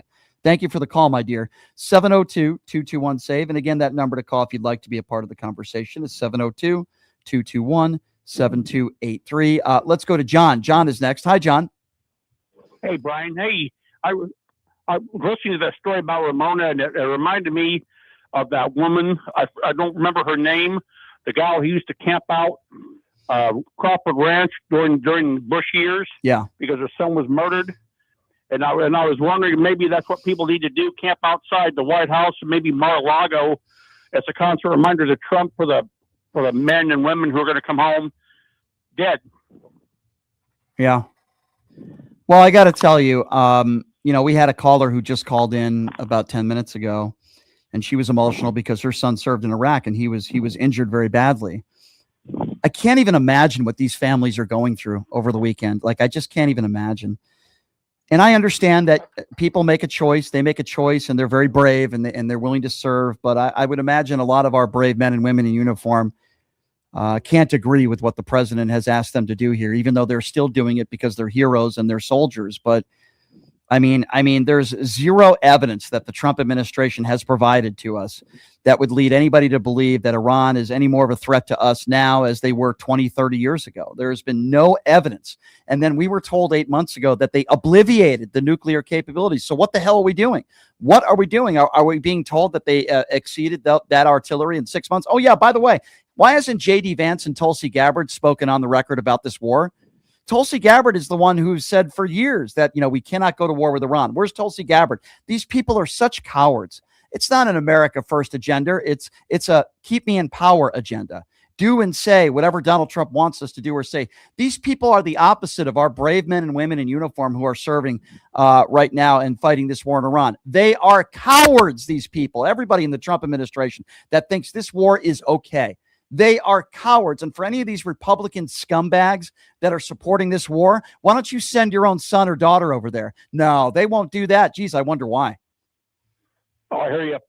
They're all cowards. They are. Thank you for the call, my friend. I appreciate it. 702-221-SAVE. Again, that number is 702-221-7283. Let's go to Nelson, who's next up on PTL. Hello, Nelson. Hey, hello. Hey, Brian, you remember me? How you been, man? It's me, Nelson, what's on your mind today? Well, no, I just want to say I know you're talking about what happened in Iran and that supreme leader was bombed. And I just want to say, even though I'm glad he's gone because he's an awful person, I think Trump, he engaged in it the wrong way. So I want to know if you agree or disagree with that. How did he engage in it the wrong way? Well, I heard there was civilians that were injured in the process too. No. There's over 1,000 innocent people in Iran that have already been killed. So no, they haven't been injured. They've been killed. Okay, well, injured or killed. I apologize. Yeah, so I think he went about it the wrong way. Okay, well, maybe. So what was going about it? So what was going about it the right way? No. I said it was the wrong And approach. what would have been the right I never said it was approach? the right And approach. what would have been the right approach? If they took him out the same way the Obama administration planned the assassination of Osama bin Laden, where they got him out of there, but no other civilians. And why do you think were they? killed. Okay, why do you think they didn't do that? I don't know, but I disagree with the way. Trump's Okay, well, let me administration give you a handled it few. because Let me innocent give you. civilians were killed. Let me give you. He doesn't care. Let me give you a few. Okay, well, Hold on, I'm hold against on. that. Okay, I'm against that. I'm glad you're against innocent people dying. I'm with you. Let me give you a few. Let me give you a few reasons. Okay, why he didn't do it the way Obama did Osama bin Laden. I'll tell you why. Number one, Okay. Israel and Benjamin Netanyahu. Donald Trump is a puppet for the Israeli government. That is why. It's why Barack Obama didn't do what the Israeli government told him to do. It's why Joe Biden and Kamala Harris didn't do what the Israeli government want, because they weren't puppets for Israel. Okay. It would have been one thing if Iran invaded Israel. Then we have to get involved. Then I would have been okay. That didn't happen here. It didn't happen here. And there are a lot of people that voted for Donald Trump that thought this was a America first agenda. And these cowards on the right, even people who voted for Trump, are still claiming that this is America first. When all Trump talks about is, well, this needs to be for the Iranian people. How are they going to be free if more other people step in? The Ayatollah's son is going to step in there and take over. They're not pro-America. So what exactly have they accomplished here? What have they done? They've done what Israel wanted us to do, and billions of dollars and way too many innocent lives are going to be lost. We should have never been there to begin with. So no, this shouldn't have happened to begin with. Can you admit that Donald Trump is a failure? He's a failure and he's a war criminal. Will you admit that on this show right now? Is Donald Trump a war criminal? Yes or no? Okay. All right. I get it. Can you stop yelling? at Please me? answer that question. Is Donald Trump a war criminal? Yes or no? Yes. I Okay. do believe he is. Okay. Did you vote for Donald Trump? No, I did not. Okay. What would you say to the people out there or people in right-wing media that you listen to that are defending this war and defending Donald Trump, Nelson? What would you say to them? Oh, I would just say, that it's wrong. The way he approached the situation was very wrong. And I would have done it the same way the Obama administration did, which was not harm anybody else and just go after one specific target. Okay, but even if, hold on a second. I don't agree with, and remember, I told you I don't agree with everything Trump does. Okay, but hold on a second. Hold on a second. Yeah. Let's go with that theory. Hold on a second, Nelson. Let's go with that theory. Let's just say they had some sort of operation in place to take out the leader of Iran. If you're okay with that, then why not do the same to Vladimir Putin or Kim Jong-un, who clearly present more of a threat to the United States and the world than Iran ever did? Why not do that? Why not? You know why? You know why you don't do that? Because it starts a war. You think if we took out the supreme leader that it wouldn't start a war? Of course it would have. I mean, yeah, potentially, but don't you think that him being alive, don't you think he also starts more wars too? I mean, Well, we took out. Did you agree with what we did? We took out Saddam Hussein. Did you agree with the war in Iraq? Did you agree? Did you agree with the war in Iraq? He'd been involved. Did you agree? Nelson, did you agree with the war in Iraq? We took out Saddam Hussein, right? We captured him. Did you agree with the war in Iraq? Now, I don't agree with war in general. You know what I'm saying? But, And you don't. So you think taking out? So you don't think taking out the supreme leader would have started a war? You think Iran just would have said, "Okay, you got us. Job well done." No, I mean, I think that taking out the supreme leader. Why?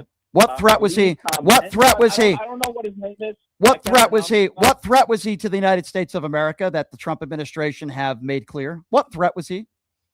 Well, I don't know if he was. You don't know. Threat, but he was. You don't know if he was a to threat. other parts in the world. Okay, so if you're a threat to other parts of the world, that gives us the right to just execute supreme leaders in other parts of the world. Answer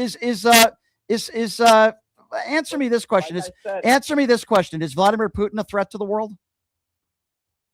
I know he's a horrible human being. No. Answer my question. Is he? Yes, he is a dictator. Is he a threat to the world? Yes or no? I mean, why do you not think so? Why won't you answer my question and say yes then? I mean, personally, yeah, I kind of. Okay, so why? So then, tell me the reasoning behind why we've never taken out Vladimir Putin. Why do you think that is? Why do you disagree with me? You don't think you? I do. Will you answer my question? Why then have we not taken out Vladimir Putin? What would be the reason behind that? Well, I would assume maybe one of the reasons would be that we don't want to hurt other innocent civilians either. At least It's because it would start a new war. If you're against, if you're against war, then why would you be okay? Okay, if you're against war, then why would you be okay with taking out the supreme leader? Then that is not a direct threat to the United States of America. Yeah, yes, absolutely. There's pros and cons. There's a good thing about it and a bad thing about it. You know, him being in power, you know, makes him plot more terrorist attacks. He's been involved in proxy wars. He's done evil things. The more people are in power. If Kamala Harris won the election, would we be at a war with Iran right now? I would say no. But Yeah, you're right about that. No, we do know for sure. No, we do know for sure. The answer is no. She didn't even want to meet with Benjamin. She didn't even want to. You just said, I'm not sure. We will never know.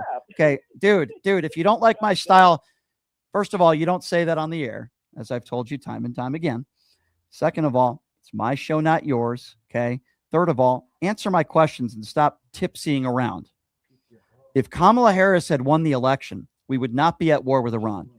Kamala didn't even want to meet with Benjamin Netanyahu, let alone coddle him the way Donald Trump does. So the answer is no. And the people that you listen to that do their podcast on the right that you've called into the show and you've said their names are buffoons, because those people are still defending this war. They think it's a good thing for the United States. But let me be very clear, Nelson, this is not a good thing for America. And I would actually say in the long run, it's not even a good thing for Israel. We had an old and weak and feeble man that was running the Iranian government. Now you're going to have younger leadership in there that are probably going to be more capable. We have no evidence that they were furthering their nuclear capabilities. But you keep listening to those clowns on the right that defend Donald Trump because they are all Trump mushroom gobblers that do shows or live streams or whatever the hell they do in bad faith. Have a nice day, Nelson.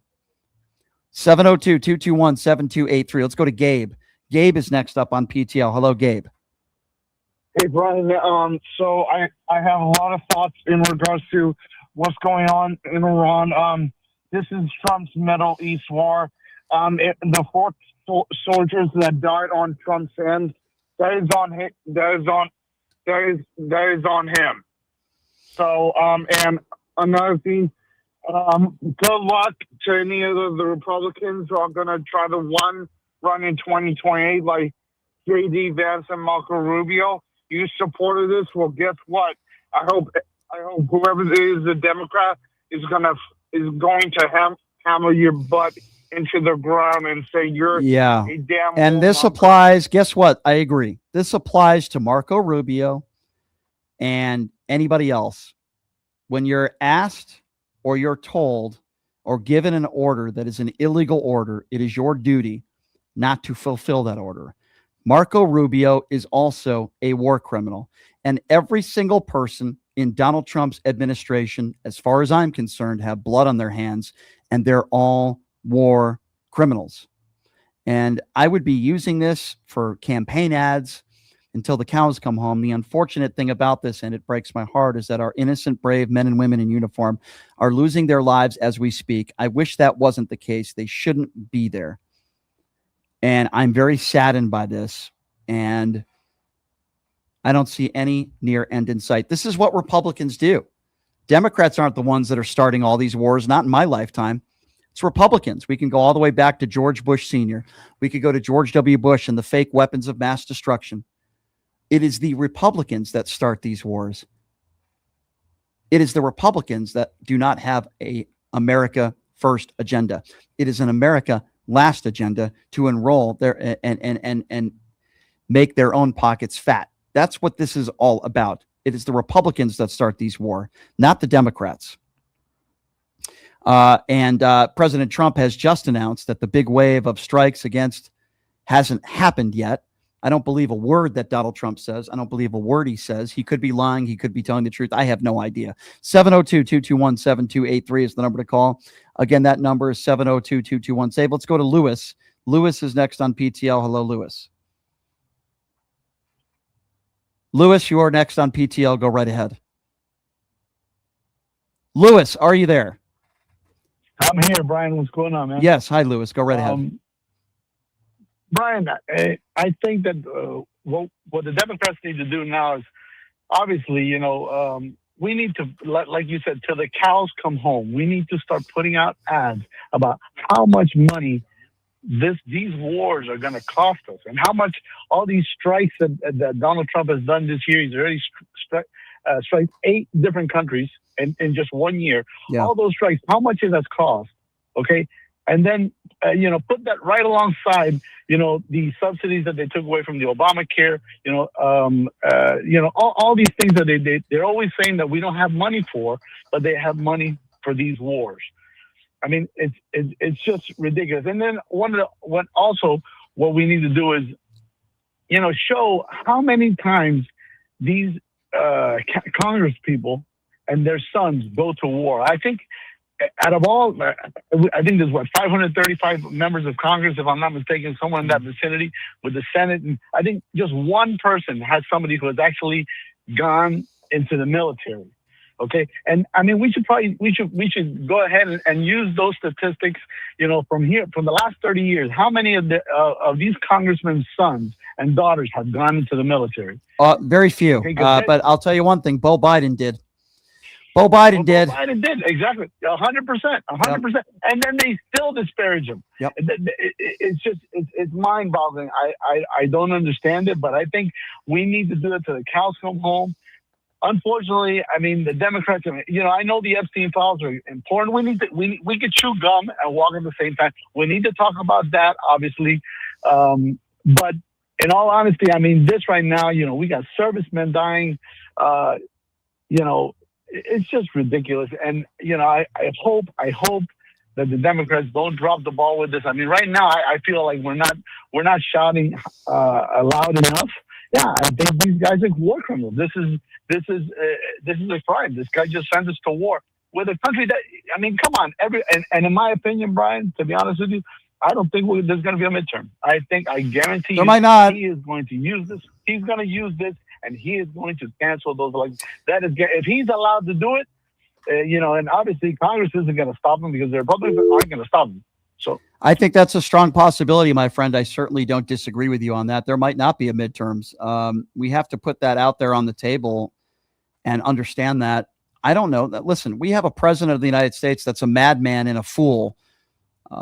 And I can't predict the future with this guy because we don't know what he's going to do next. It's almost like he's unpredictable. But there might not be a midterms. You're right. We know that it's going to be a bloodbath for Republicans and they're going to get destroyed. So for that reason and that reason alone, that very well might happen. I have no idea. He might never leave the White House.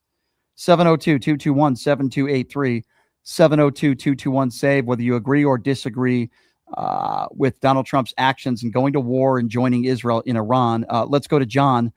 John is next up on PTL. Hello, John. Hey, how are you? Hey. Couple quick comments. I'll be quick. This is obviously a disaster, but it was so transparent and so predictable. For all the money, Marianne Madelson and all the pro-Zionists in the country funded Donald Trump's campaign to the tune of $200 to $300 million. That was what they did so that Trump would greenlight whatever Netanyahu wanted. Yeah. I want to be clear, though, on what you just said, because I don't necessarily disagree with you when it comes to Adelson, but I will say this. Like myself, there is a way to be pro-Israel. I think the Israeli people are wonderful people. I know plenty of them here in Las Vegas. But there is a difference between saying you're pro-Israel and pro-Israeli government. It is not anti-Semitic to criticize the Israeli government. Now, I believe Israel absolutely has a right to exist. There are a lot of people in the Middle East that would probably disagree with me on that. Israel has the right to exist. Benjamin Netanyahu is a war criminal. So is Donald Trump. They're working in cahoots with one another. This is about ego. And make no mistake about it, the reason why the timing is so good for Benjamin Netanyahu is because he never will leave office. He never will leave office. This keeps him in office as well. I want the Israeli people to be safe. And I do not believe that just because you live in Iran and you're a citizen that you want death to Israel. Not everybody in Iran feels that way. And I don't want innocent people to lose their lives on either side of the equation. Do you see who Iran is? They're not just attacking Israel, Qatar and other, places that are supposed to be extremely seriously safe out there. The Iranian government has absolutely no respect for human life. I also will go into say Benjamin Netanyahu, certainly I don't think has respect for human life either. And clearly neither does Donald Trump, including our own. So this is a very bad situation. Let me interject and say two things. I agree with you. I mean, life's too short to sit there and say, Israel doesn't have a right to exist. They're there. They exist.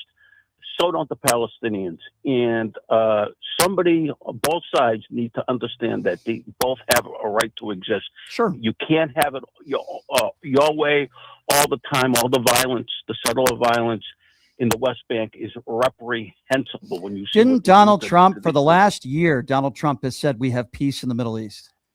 I mean, it's just like every day, my friend, every single day he says, but he hasn't been saying that the last couple of days. Geez, I wonder why. He ran on, I will be a peace president. He ran on America First agenda. He also ran on, I will end the war in 24 hours. How is that working out? Back in 2016, he ran on two things. I'll build a wall. Mexico's going to pay for it. And we're going to lock up Hillary Clinton. The man lies about everything. 702-221-7283. Let's go to Nancy. Nancy is next. Hello, Nancy. Hi. I was just calling because I sort of think it's possibly the former president's responsibility to kind of help out. I mean, maybe I'm wrong, but also to work with Congress, Senate, blah, blah, blah. You're talking about Joe Biden?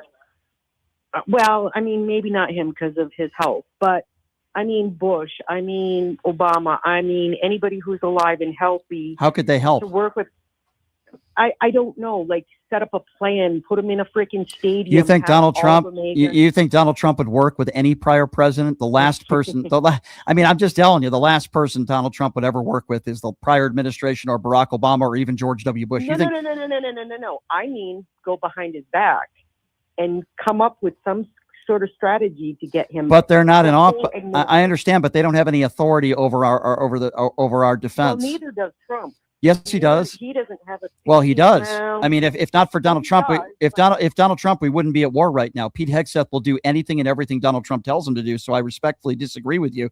George W. Bush, Barack Obama, Pete Hegseth ain't going to listen to those guys. He's listening to his supreme leader, Donald Trump, and whether they're war crimes that are being committed or not. So no, I hear what you're trying to say, but so if they had like an impeachment hearing on him again, nothing would ever be done that way either, would it? Well, I do think impeachments to an extent are sort of a waste of time. The Democrats having the House and the Senate obviously could solve a lot of problems, but when it comes to war, listen, this is where you cannot stop it because it's going to be rigged. It's going to be lies after lie after lie. They have it all in their hands right now, and there's got to be something. I mean, whether other countries step in, something. The whole administration. The problem here's, well, I agree with that, but here's the problem. The reason why so many other countries don't want to get involved is because we have the artillery. And we have the defense. We have, more capabilities than any other country in the world for the most part. And if other countries get involved, then they'd be starting a war with us as well. And that's probably why they're not going to be doing that because it's not good for them. But I totally understand what you're saying. But yeah, any prior presidents cannot do anything here. They can send messages out and disagree, but that's about all they can do. 702-221-7283, 702-221-SAVE. Let's go to Jeff, who's next up on PTL. Hello, Jeff. Hi, Brian. I'm going to try not to swear. I'm going to do my best. This call will be recorded. Yeah, don't you think that somebody should have like 30 years experience before they lead like all of the armed services. Like that Dingleberry, Pete Hegseth didn't even have the like testicular fortitude to just say, hey, no, I'm really not qualified for this job. You know, doesn't that strike you as odd? No, the reason why it doesn't strike me as odd is because these are very bad people. If you only think about yourself and you don't think about America, you don't think about others, then you're going to take the position. Kash Patel, Robert F. Kennedy Jr., Kristi Noem, the list goes on and on and on. These are people that are not qualified to be in these positions, but they're only in it for themselves. Just like many of the Republicans that are in D.C. today, they're only in it for themselves because they fail, many of them, to criticize Donald Trump for anything because in fear that they will lose power. They don't care about themselves. And even if that means thousands of our own soldiers and billions, maybe even trillions of dollars spent on an ill-advised war, they keep their mouth shut and they defend Donald Trump because they only care about themselves. They're bad people. 100%. 100%. And like gas was like the last thing I could be excited about that was a somewhat affordable, and he managed to screw that up too. So thanks to the orange Dingleberry. And hey, that Warren you have on your show sucks, by the way. I'm not scared of people who sag their pants. Well, I'm not either. Thank you for the call, my friend. I appreciate it. 702. By the way, who was the guy he said is not a racist, who I said was? I'm trying to remember who that was. I don't know. I'll get to that a little bit later on in the week. 702-221 Crowder. Steven Crowder. He says Steven Crowder's not a racist. I'm going to just bombard him with all the racist statements that Crowder has made over the years. 702-221-SAVE. Again, that number to call if you want to be a part of the conversation, whether you're a Trump supporter or not. Do you agree with this war? Doesn't sound like many people, at least that are listening to the show today, are. And if you're against the war, it sounds like you're the coward that doesn't want to call in and have a debate with me, because I could give you about 100 reasons why this war is ill-advised. 702-221-SAVE. Let's go to Mark. Mark is next on PTL. What's up, Mark? Hi, Brian. Hey, when it comes to the idea of going to war with Vladimir Putin and Russia, there's a big difference, and that is they have nuclear weapons and we have nuclear weapons, and nobody's going to risk that. That includes China and other nuclear armed powers. Yes. So one can understand why Iran might be interested in acquiring such weapons, because it puts the kibosh on the easy war, so-called easy war, that Republicans like against countries that can't actually defend themselves in the same way. So, you look at Venezuela, you look at these other countries, maybe Cuba or whatever, and you talked about this. These are all distractions to the Trump Epstein files. That's Trump Epstein files, 38,000 times. You know, it's also ridiculous. It's completely, as you said, insane, vile, evil. These are sociopaths that are following Trump at this point. They think they're going to have it well with money and wealth, and they don't care about anything else. Unfortunately, that's where we're at as a country right now, at least with our leadership. And I don't know about you, but I have seen no relevant evidence. I haven't heard anybody in the Trump team give any evidence that Iran was any more of a threat to the United States than they were 5, 10, 20, 30 years ago. I haven't seen any credible evidence at all. Are they bad people? No. Yes. But just because you're bad people doesn't mean that we should be starting a war with every country that is led by bad leaders or leaders that harbor terrorism. It doesn't mean that would mean that we would start 20 different wars across the world, and we can't do that. So listen, it's terrible. There's one other thing I want to mention is that it's kind of odd, but it seems like we're more willing to go to war with people who are of a different color and speak a different language. Yeah. And again, are we safer now than we were a week ago? The United States is not safer now. And I would argue Israel's not safer either. We're going to lose more soldiers. Trillions of dollars is probably going to go into this war. And I'm afraid of sleeper cells that could already be in this country. You're going to have probably a more powerful and competent leadership in Iran. And Donald Trump is talking about how the people need to rise up as if they're going to be in charge of the government. I don't understand why he always says that. The civilians can only do so much. You're going to have a new regime, partial new regime put in there, probably younger, more capable people than this guy who was already on his deathbed. For the most part, he was old and feeble. And now you're going to get younger people in there, maybe even his son. I've heard rumors of that. So why is it that they keep talking about, well, new regime, the civilians are going to rise up? The civilians aren't running the country. What is he talking about? And speaking of old and feeble, I think that the Trumpy boys should look to the White House to see what old and feeble looks like. Yeah, that's true. That's a good point, my friend. Yeah. Hey, Mark, good to hear from you. I appreciate the phone call. Thank you. 702-221-SAVE. 702-221-7283 is the number to call if you want to be a part of the conversation. Let's go to Mark. Mark is next. Hello, Mark. Hey, Brian. How you doing? Good. What's up? I noticed we really need to get laws that make it illegal for people in government to trade stocks. Some of these energy stocks, penny stocks that were 49 cents this morning, that went to $1.50. It's blood for money. And these people are getting disgustingly rich. They know what's going to happen before it happens because of their policies. And I think the Democrats, has got to be a strong plank, a big plank in their platform is no stock trading. Yeah, unfortunately, Congress, it goes both ways. I would also say that Nancy Pelosi certainly was a part of this.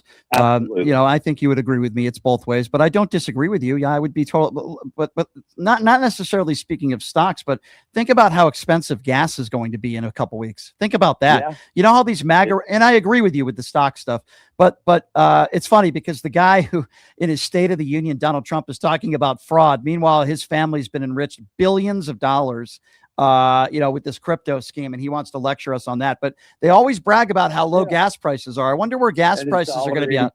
Imaginary gas. Yeah. It's already gone up. Which is a lie. 47. Right. That was a lie. 289 here in North Carolina. Yeah, that was a lie. But you won't hear Republicans bragging about the gas prices in a few weeks. They won't be doing that. I've said it before and I'll say it again. There is a percentage of Donald Trump's base of idiots. That's what they are, that will support Donald Trump no matter what he does. He could start 8 wars and they would still support it. These people are sick and they are in a cult. That's what they are in. Exactly. That's the root word in culture, American culture. That's what it is. Western culture. It's rape culture. That's really what it is. And speaking of that terminology, this is also, as I've said before, and I'll say again, it's to try to get us, look at the shiny object, get us stop talking about the Epstein files. Donald Trump's name is in the Epstein files more than Jesus Christ is named in the Bible. So, that's and Harry Potter. Yeah, and Harry Potter. Yeah, you're right about that. Thank you for the call, my friend. I appreciate it. Good luck trying to find cheap gas in a couple weeks because it ain't going to happen, ladies and gentlemen. It ain't going to happen. 702-221-7283, 702-221-SAVE. Let's go to Dave. Dave is next up on PTL. Hey, Dave, what's going on? Hey, what's up? How you doing, Brian? Thanks Good. for taking my call. Sure. All right. So all these people crying, moaning, or don't like Trump. Here, let me educate you people. Let me educate you people since you not as smart, you don't do your homework. Look, let's just face it out there right now. Fact of the matter is, people, you got to understand, you don't invade a country, because if there's other countries that are out there, you know what I'm saying, and you're screwing up their economy, that they trade with a country like Iran, they're going to get pissed. Yeah. Now, you're just sitting there. No, my point is, people are just sitting there just saying, let me give it to you straight. You mess up another country like China, other countries are going to get pissed off like they are with the United States, because now Russia, they do engage significant growing trade. And they've been trading with them, since 2026. They've been trading since $5 billion of, maintaining similar levels of, military energy and economic strategy. They're pissed. Russia's pissed. And they're going to join in with Iran. I'm just letting you know, people, if you don't think so, you know what? The Russian people, one of the significant prime ministers for Russia said that this was an unlegitimate war. And an unlegitimate. I'm just telling you, people in the chat room, I'm telling you, all you people, that you're screwing up Russia's economy. Now they're pissed because they can't fulfill their trade because this is going on. Now they're going to go ahead and basically join the fight with Iran. You watch. Remember bad people, evil, murderous regimes usually team up with the same. When you look at the history of the world, there are evil regimes that team up with evil regimes. I certainly would not take that off the table. Do I think Russia's going to do that? I would say probably not. They don't want to get into a war with the United States, but you never know. Vladimir Putin is a crazy person. You never know. The fact of the matter is this: the history of this country, which is the party that starts ill-advised wars, which is the party, excuse me. I'm sorry. It's not the Democrat. It's not the Democrat Party. I think this war, in some cases, is very similar to the war in Iraq, where we were lied to. At least George W. Bush went through the proper channels and he asked for Congress approval. Donald Trump didn't even do that. We know that there were no weapons of mass destruction, and then we were told faulty intelligence. Well, who did we get that intelligence from? I think the name Israel comes to mind, and the Israeli government. They have, because of the Israeli government, not the Israeli people, there is a big difference. I am a fan of Israel as a whole, and their people are good people. There are plenty of Israelis that live in the United States. They're wonderful people. I want to be very clear on this. I'm talking about Benjamin Netanyahu and the Yahoos that work for him. How many innocent soldiers have lost their lives? And how much money has the Israeli government cost the United States? It's astronomical. When are we going to stop? When are we going to stop listening to everything Benjamin Netanyahu tells us to do? When are we going to stop? And why is it that when Vladimir Zelensky is invited to the White House, he's made fun of the clothes he's wearing, he's screamed at by our vice president? But why do we treat Benjamin Netanyahu like he's, I don't know, a FIFA medal winner? Why is that? I just wonder. You want to know something? I'll give it to you straight. I'm going to call me stupid and call me crazy. Remember when I told you and I predicted about 3 weeks ago that they had ships already in Iran and they said that we are going to war? Didn't I predict that? Didn't I predict that and say I was right? Don't call me stupid and don't call me crazy. Don't be surprised if Russia gets involved with Iran, because they are one of their trade partners. I'm just letting you people know right now. I'm going to predict this one. Yeah, I mean, you could very well be right, my friend. I appreciate the call, Dave. Thank you so much. Obviously, we're monitoring the news every minute. There's new stuff coming in, whether Israel's being attacked some more, and we know that the airstrikes continue on both sides, and we know that the toll of loss of life will continue to rise, including American soldiers. I wish that wasn't the case, and it breaks my heart. I remember the war in Iraq.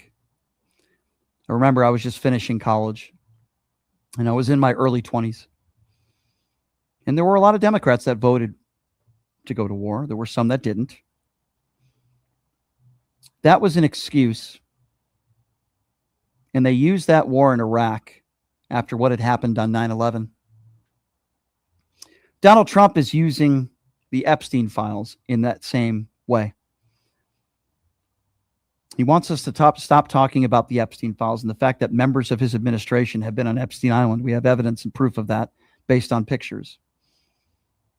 And it was the perfect timing for Donald Trump to team up with Benjamin Netanyahu, who, again, I'll say again, are both war criminals as far as I'm concerned.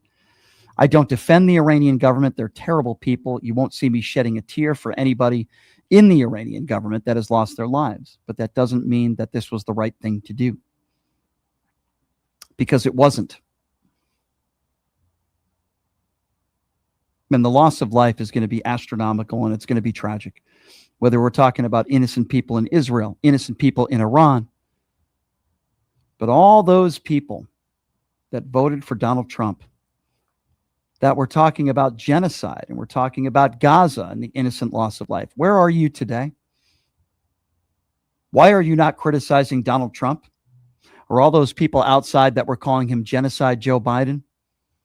Attacking Joe Biden and Kamala Harris. Where are you today? Are you happy with your vote?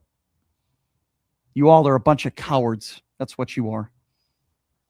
We are going to continue to cover this and monitor this story. Continue to cover this war piece by piece, angle by angle. We will have the audio clips to play for you tomorrow. We will have the guests.